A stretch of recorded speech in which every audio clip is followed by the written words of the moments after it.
Ravi Prakash Siliconandhra hospital Kuchipudi super speciality వైద్య సేవలు పూర్తిగా ఉచితం.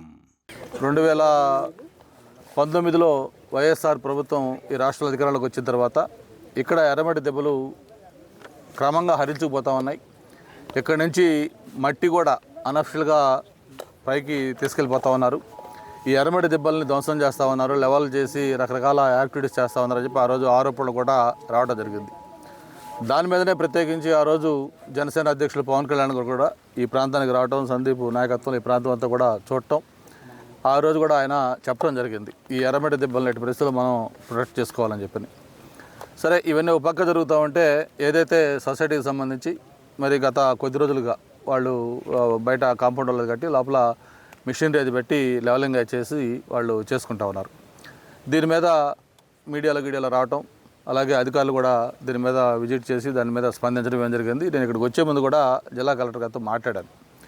యాక్చువల్గా ఏంటి దీని మీద టోటల్ స్టేటస్ రిపోర్ట్ ఏంటంటే ఆయన చెప్పిన దీని ప్రకారం నోట్ కూడా ఇచ్చారు కలెక్టర్ గారు.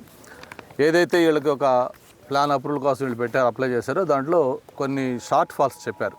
ఒక 7 పాయింట్లు సిఆర్జెడ్ అనుమతులు, అలాగే ఈ జియో హెరిటేజ్ కింద కొంత ల్యాండ్ ఉంది కాబట్టి దానికి సంబంధించినవి, ఓ పక్క కళింగ ఉంది కాబట్టి దాని అనుమతులు, ఇట్లకు సంబంధించినవన్నీ కూడా షార్ట్ ఫాల్స్ కంప్లీట్ చేయమని చెప్పని వాళ్ళకి అప్రూవల్ ఇచ్చినప్పుడు డీమ్డ్ అప్రూవల్ ఆ షార్ట్ ఫాల్స్ కంప్లీట్ చేసుకోకుండా వాళ్ళు చేస్తున్నారు. దీని మీద ఇప్పుడు మళ్ళీ ఎప్పుడైతే మీడియాలో అంతా వచ్చి స్థానికంగా ఉన్న వాళ్ళందరూ కూడా దీని మీద ఆందోళన చెందుతూ ఉన్నారు. దీనికి సంబంధించి ఒక డీటెయిల్డ్ ఎంక్వైరీ చేయమని చెప్పి కలెక్టర్ గారు చెప్పడం జరిగింది. ఈ వివాదాలు లేకుండా మాకు కూడా మా సైట్ ఎక్కడ ఉంది, మాకు అలాట్ అయింది, మాకు చేస్తే మాకు కూడా హ్యాపీగా ఉంటామని చెప్పి వాళ్ళు కూడా చెప్పారు. దీనికి ఒక లాజికల్ కన్క్లూజన్ తీసుకోవాలి. అల్టిమేట్గా student activities and care, CRT training, flexible curriculum, KL deemed to be university. ఈ ప్రభుత్వం మీద ఒక ప్రజలు పెద్ద ఎక్స్పెక్టేషన్ పెట్టుకున్నారు.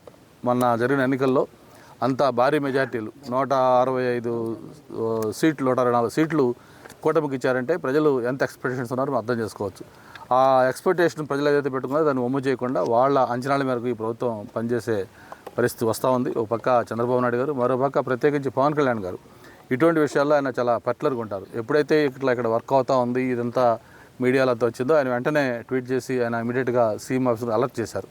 అందుకే ఆగమేఘాల మీద ఉదయం జాయింట్ కలెక్టర్ గారు కానీ ఇప్పుడు మొత్తం ఈ భీమిలి కోఆపరేటివ్ హౌసింగ్ సొసైటీకి సంబంధించి ఎర్రమట్టి దెబ్బల్లో ఎంక్రోచ్మెంట్ అయిందా, అలాగే దానికి సంబంధించి బఫర్ జోన్ వదిలేసి వీళ్ళు ఎక్స్క్లూజివ్ చేసుకుంటున్నారా, వాళ్ళకి అలాట్ చేసిన దాంట్లో ఒక 90 ఏకర్స్ 94.7 ఏకర్స్ 91 ఏకర్స్ అనుకోండి, అది జియో హెరిటేజ్కి ఉందనేది ఆలోచన ఈ మార్క్ చేసిన దాంట్లో ఆల్రెడీ అప్పుడు డిక్లేర్ చేసి దాన్ని సపరేట్గా కూడా మార్క్ చేశామని చెప్తున్నారు. ఇప్పుడే ఆర్డీఓ గారితో మాట్లాడితే కూడా ఏదైతే ఆ జియో హెరిటేజ్ కింద డిక్లేర్ చేశారో దాన్ని సపరేట్గా కూడా చేసి ఆ తర్వాత ఎర్రమట్టి దెబ్బలు వచ్చేటట్టుగా దానికి సంబంధం లేకుండా వీళ్ళకి ఈ లేఅవుట్ ఇచ్చారనేది ప్రస్తుతం నేను చెప్తున్న ఇది.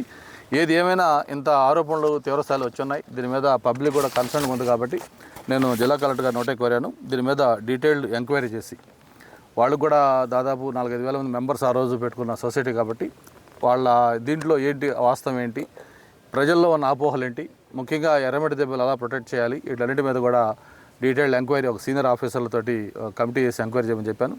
కలెక్టర్ గారు కూడా అంగీకరించారు. వెంటనే తప్పకుండా రెవెన్యూ, అలాగే కార్పొరేషన్ సైడ్ నుంచి, అలాగే మైనింగ్ సైడ్, ఫారెస్ట్ 4 డిపార్ట్మెంట్లో సీనియర్ ఆఫీసర్లు పెట్టి దీని మీద డీటెయిల్డ్ ఎంక్వైరీ చేసి ఫస్ట్ మొత్తం ఈ టోటల్ ఏరియా సర్వే చేయటం, ఎర్రమట్టి దెబ్బలు ఎంత ఏరియాలో ఉంది దాన్ని క్లియర్గా మార్క్ చేయటం. ఆ తర్వాత ఇప్పుడే మన సందీప్ చెప్పినట్టుగా ఎర్రమట్టి దెబ్బలు కొంత బఫర్ జోన్, ఎర్రమట్టి దెబ్బలు మార్క్ చేసి దాని పక్కనే మళ్ళీ కన్స్ట్రక్షన్ కట్టినా కూడా ఎర్రమట్టి దెబ్బలు దెబ్బతినే ప్రమాదం ఉంది కాబట్టి దానికి కొంత బఫర్ జోన్ ఇచ్చేసేసి వీళ్ళకి ఇచ్చిన దాంట్లో ఏదైతే ఈ జియో హెరిటేజ్కి ఉందో దాన్ని ఎక్స్క్లూడ్ చేసి వాళ్ళకి ఎంత బ్యాలెన్స్ నెట్ ల్యాండ్ అవైలబిలిటీ ఉంది, వాళ్ళకి ఎంత అఫిషియల్గా ఇవ్వాలనుకుంటున్నారు దాన్ని క్లియర్గా మార్క్ చేసి దానికి వాళ్ళకి పొజిషన్ కూడా క్లియర్గా మొత్తం అంతా చేసి ఇచ్చిన తర్వాతే వర్క్ స్టార్ట్ చేయాలని కూడా చెప్పడం జరిగింది. ఎర్రమట్టి దెబ్బలు హెరిటేజ్ సంబంధించిన జియో హెరిటేజ్కి డిక్లేర్ చేసింది. వాటిలో సంబంధించి ఏమైనా వివాదం ఉందా, బార్డర్ ఏమైనా అటు ఇటు ఇదవుతుందా, అది తప్ప హెరిటేజ్ 22లో ఏం లేవు. మరిన్ని వీడియోస్ కోసం ఛానల్ ని సబ్స్క్రైబ్ చేయండి, లేటెస్ట్ అప్డేట్స్ కోసం వాట్సాప్ ఛానల్ ని ఫాలో చేయండి అండ్ లింక్ డిస్క్రిప్షన్ లో ఉంది.